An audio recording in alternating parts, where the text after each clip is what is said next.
முதல்வர் விஜய் அவர்கள் வந்து நிதி ஆயோக் கூட்டத்துக்கு வந்து பங்கேற்பதற்காக பிரதமர் மோடி அவர்கள் தலைமையில எல்லா மாநில முதல்வர்களும் அதுல பங்கேற்றாங்க.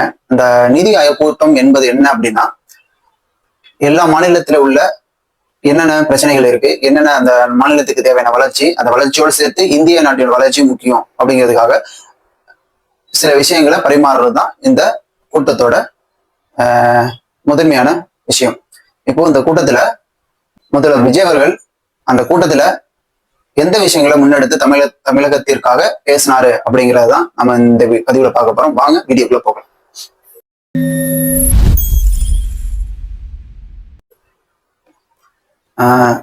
தமிழக முதல்வரா 2 ஆண்டுகள் கட்சி ஆரம்பிச்சு சட்டமன்றத்துக்கு போகாம டைரக்டா முதல்வரா வந்த விஜய் அவர்கள் அவருடைய அரசியல் எப்படி இருக்கும் அப்படிங்கிறது எல்லா கட்சிகளாலும் கவனிக்கப்பட்டது.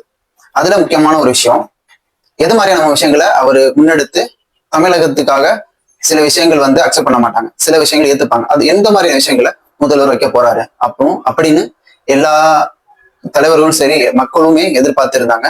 அதுல முதல்வர் மோடி அவர்கிட்ட கோரிக்கையா வச்ச சில விஷயங்களை நம்ம இப்ப பார்க்கலாம்.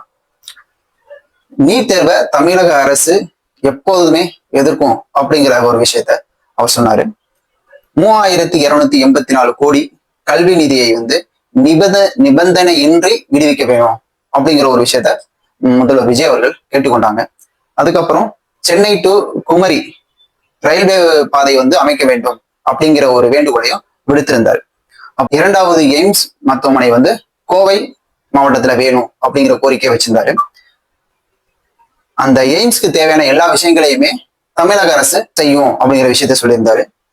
சிறப்பாக செயல்படும் மாநிலத்துக்கு உரிய அங்கீகாரத்தை மத்திய அரசு கொடுக்க வேண்டும் அப்படிங்கிற ஒரு கோரிக்கையை விடுத்திருந்தாரு. ஒகேனக்கல் 3வது கட்ட குடிநீர் திட்டத்துக்கு 2283 கோடி நிதியை ஒதுக்கணும் அப்படின்னு முதல்வர் விஜய் அவர்கள் கேட்டுக்கொண்டாங்க. Trichy Kovai national highway road வந்து வழிச்சாலை ஒப்புதல் தர வேண்டும் அப்படிங்கிற ஒரு விஷயத்த சொல்லியிருந்தாரு. புதிய கல்விக் கொள்கை, மும்மொழி கொள்கை உள்ள கொண்டு வர்றதுக்கு வற்புறுத்தக்கூடாது தமிழக அரசை அப்படிங்கிற ஒரு விஷயத்த விஜய் அவர்கள் கேட்டுக்கொண்டாங்க.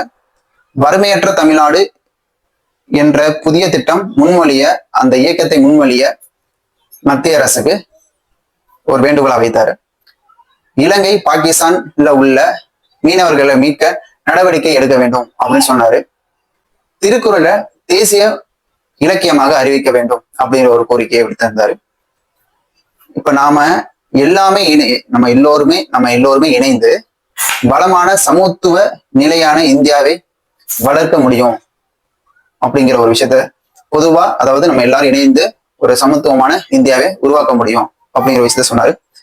தேசிய தகுதி வச்சு நுழைவுத்தேர்வை தமிழ்நாடு அரசு எதிர்க்கிறது. தேசிய தகுதியில வச்சு நீங்க தமிழ்நாடு உள்ள நுழைவுத் தேர்வு வைக்கிறத வந்து தமிழக அரசு எதிர்க்கிறது அப்படிங்கிற ஒரு விஷயத்த சொன்னா, இது வந்து காலகாலமா எதிர்த்துக்கிட்டு தான் இருக்காங்க. இப்ப விஜய் அவர்களும் எதிர்க்கிறாங்க. விபி ராம்ஜி திட்டத்தின் கீழ் வேலை வாய்ப்பை உருவாக்க நிறைய விஷயம் அமைச்சு கொடுக்கணும் முதல்வர் விஜய் அவர்கள் வேண்டுகோளை வைத்தாங்க. மருத்துவ சேர்க்கையை வந்து +2 மார்க் அடிப்படையில தான் நிரப்ப வேண்டும் அப்படிங்கிற ஒரு முக்கியமான கோரிக்கையும் விஜய் அவர்கள் வச்சாங்க. இப்போ இவ்வளவு கோரிக்கைகளை முதல்வர் விஜய் அவர்கள் வச்சிருக்காங்க. இப்போ இது வந்து எல்லாமே என்ன சொல்லப்படுதுன்னா, இது வந்து ஆல்ரெடி திமுக அரசு இதுவரையும் பின்பற்ற ஒரு விஷயம் தான். ஆக்சுவலா இது வந்து திமுக மாடலை தான் அவர் பின்பற்றாரு அப்படிங்கிற மாதிரி சொல்றாரு.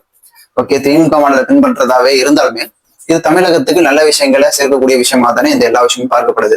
இது வந்து தமிழகத்துக்கு ஏற்ற மாதிரி தானே அவர் கோரிக்கையும் கொடுத்திருக்காரு.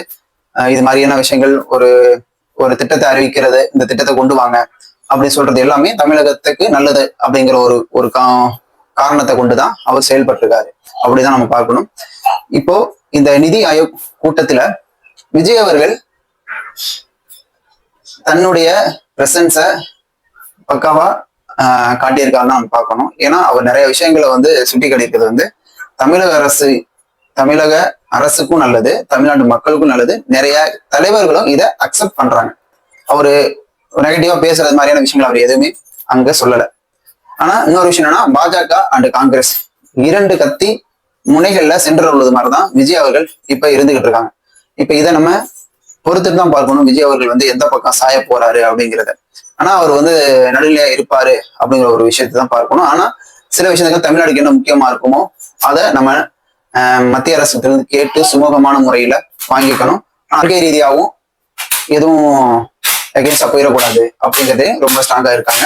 முதல்வர் விஜய் அவர்கள் எந்த மாதிரியான நிலைப்பாட்டுல ஸ்ட்ராங்கா இருக்க போறாரு அப்படிங்கிறத பொறுத்து இருந்து பார்க்கலாம். நன்றி.